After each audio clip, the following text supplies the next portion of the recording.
नमस्कार, मैं सीपी गंगवार एक बार फिर आपका स्वागत करता हूं अपने YouTube channel Ramraj steno classes पर।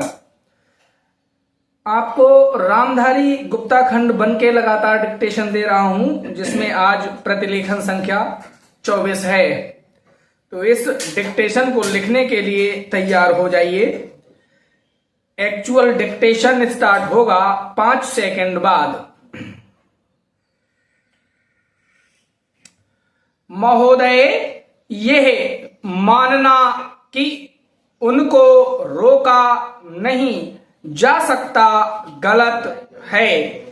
इस महंगाई को रोकने के लिए कुछ विशेष कदम उठाने होंगे, कुछ विशेष काम करने होंगे। एक विशेष चीज जो इस बजट में आई है और जो घबराहट पैदा करने वाली है, यह है कि देश की पैदावार तो बढ़ रही है, देश का विकास तो हो रहा है, लेकिन इसके साथ ही साथ देश में बेकारी बढ़ रही है और खास तौर से पढ़े लिखे लोगों की बेकारी बढ़ रही है। लोगों का बेकार होना खतरनाक चीज है। हमारी स्वतंत्रता के बाद शायद यह पहला अवसर है जब हमारी स्वतंत्रता के ऊपर एक आघात हुआ है और हम जिस प्रकार अपनी स्वतंत्रता की प्राप्ति के समय अपना सर्वस्व बलिदान करने के लिए तैयार थे, उसी प्रकार इस समय भी हमें तैयार होना होगा।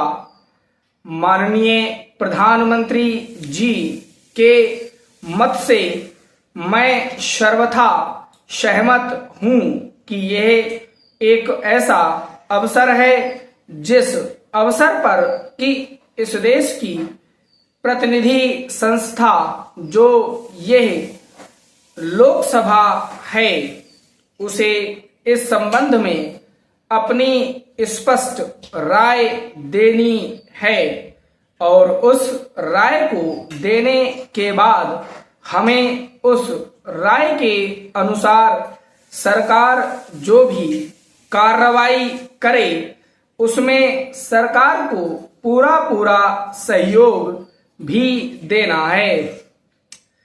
प्रजातंत्र में प्रजा के पूर्ण सहयोग के बिना काम नहीं चल सकता, चाहे वह कोई काम हो, छोटा काम हो या बड़ा काम हो। फिर यह तो हमारी स्वतंत्रता की रक्षा का प्रश्न है और ऐसे अवसर पर प्रजातंत्रवादी राष्ट्र को उसकी सारी प्रजा को सरकार के साथ सहयोग के लिए तैयार रहना चाहिए। मैंने यह बात कई बार कही है और मैं फिर इसे दोहराना चाहता हूं कि अनेक ऐसी बातें हैं जिनमें कि भिन्न भिन्न राजनीतिक दलों के होते हुए भी सब राजनीतिक दल मिलजुल कर काम कर सकते हैं। यह एक ठीक इसी प्रकार का अवसर है।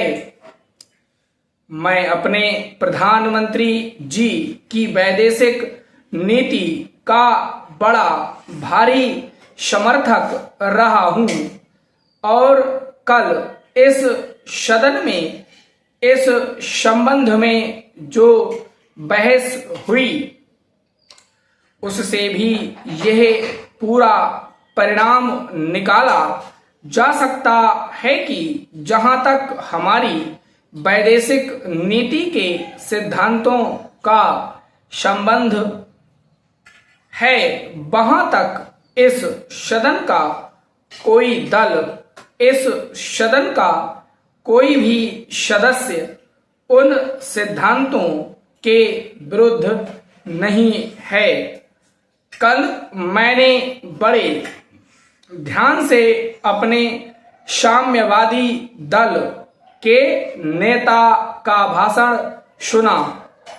उन्होंने यह कहा कि मूल प्रश्न हमारी मूल नीति के समर्थन का है। समाप्त।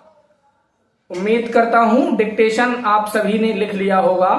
अगर डिक्टेशन लिख लिया है तो इसे पढ़ लें, और अगर डिक्टेशन नहीं लिख पाए हैं तो इसकी स्पीड कम कर लें, तब लिखें और पढ़ें। इसके बाद पुनः एक्चुअल स्पीड पर इसको लिखें और पढ़ लें। इस प्रकार डिक्टेशन आपका इंप्रूव होता चला जाएगा। Thank you very much.